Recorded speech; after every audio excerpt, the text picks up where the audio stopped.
dukora umunsi w'ijyanwa mu ijuru rya Bikira Mariya, Assomption. Assomption ni iki? Iri jambo Assomption bisobanura iki? Byavuye he? Byagenze bite kugira ngo uyu munsi 15 z'Ukanama buri mwaka ufatwe nk'umunsi udasanzwe haba ku isi ndetse no hano mu Rwanda? Ibihugu byinshi bitanga ibiruhuko ku bakozi babyo harimo n'u Rwanda.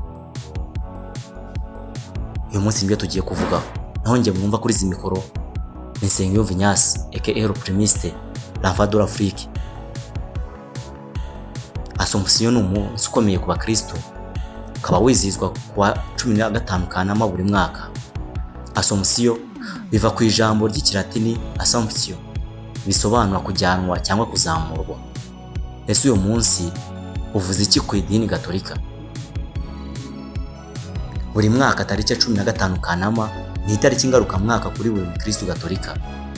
Uyu munsi ufatwa nk'ukomeye cyane, aho haba hizihizwa ijyanwa mu ijuru ry'umubyeyi Bikira Mariya. Uyu munsi wizihizwa hafi ku isi hose. Mu bihugu byinshi abaturage baba bishimye ndetse n'ibigo byinshi bya leta n'ibyigenga biba byatanze ibiruhuko ku bakozi babyo. Na hano mu Rwanda nuko.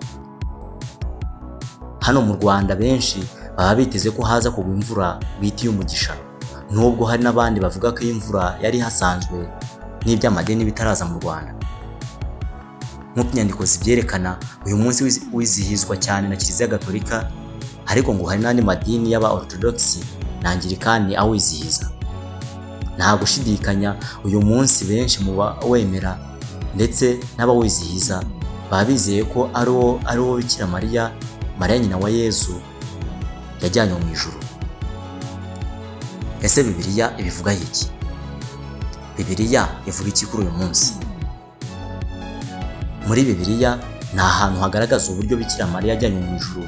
Gusa ibitabo bitandukanye by'iyobokamana bya Kiliziya Gatolika bigaragaza ko Bikira Mariya yajyanywe mu ijuru n'imbaraga z'Imana nyuma yo kubaho mu buzima bwo ku isi akaba hadacumura, bityo bagasobanura ko yatsinze icyaha n'urupfu.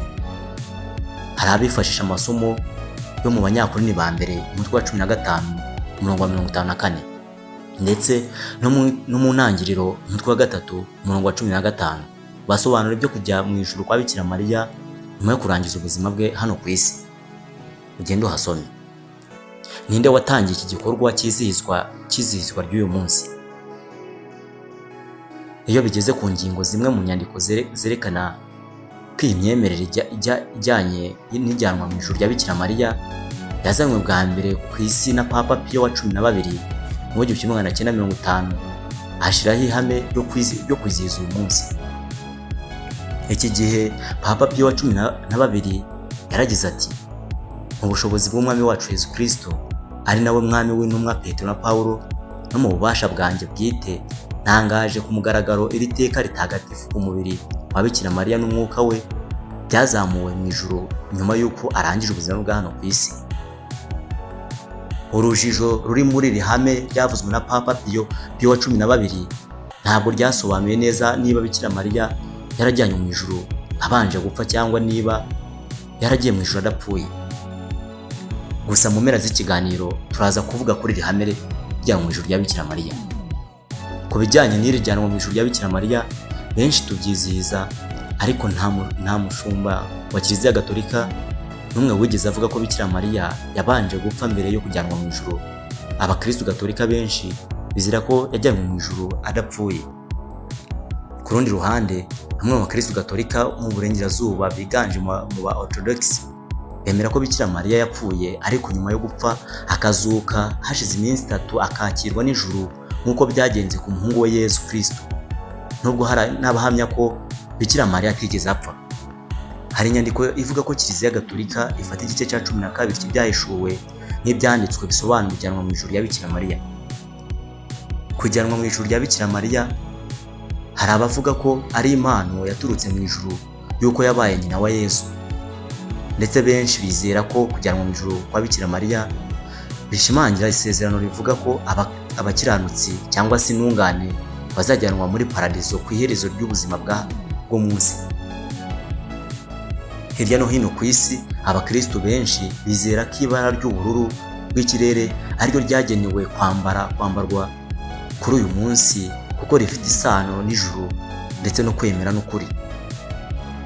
Hari inkuru zivuga ko mu bihe byo hambere hari abizihiza uyu munsi bakora ikimenyetso cyo kujugunya ibiceri, amafaranga mu mihanda babinyujije mu madirisha y'inzugi mu rwego rwo kwerekana uburumbuke mu by'ubukungu. Uyu munsi wa none benshi mu bagerageza kwizihiza uyu munsi bakora ibimenyetso byo kubaha Bikira Mariya babikorera imbere y'amashusho y'uyu mubyeyi wa Yezu. Ibimenyetso bakora byiganjemo imivugo yo kumusingiza n'indirimbo zo kumuhimbaza ndetse n'amasengesho yahimbiwe uyu mubyeyi. Ku munsi wa 15 Kanama buri mwaka, imbaga y'abakirisitu gatolika bo mu Rwanda ndetse n'abandi baba baturutse hirya no hino ku isi baba bateraniye i Kibeho mu karere ka Nyaruguru mu majyepfo y'u Rwanda ku butaka butagatifu kubera ibijyanye n'amabonekerwa yahabereye hagati yo mu 1981 ndetse no mu 1982. Njyewe wabategura ikiganiro kandi nkakibagezaho nitwa Nsengiyumva Ignace aka Optimiste Enfant de l'Afrique. Ntugire udakoze subscribe, like, share ndetse na comment. Turabakunda cyane. Reka duhure mu biganiro by'ubutaha.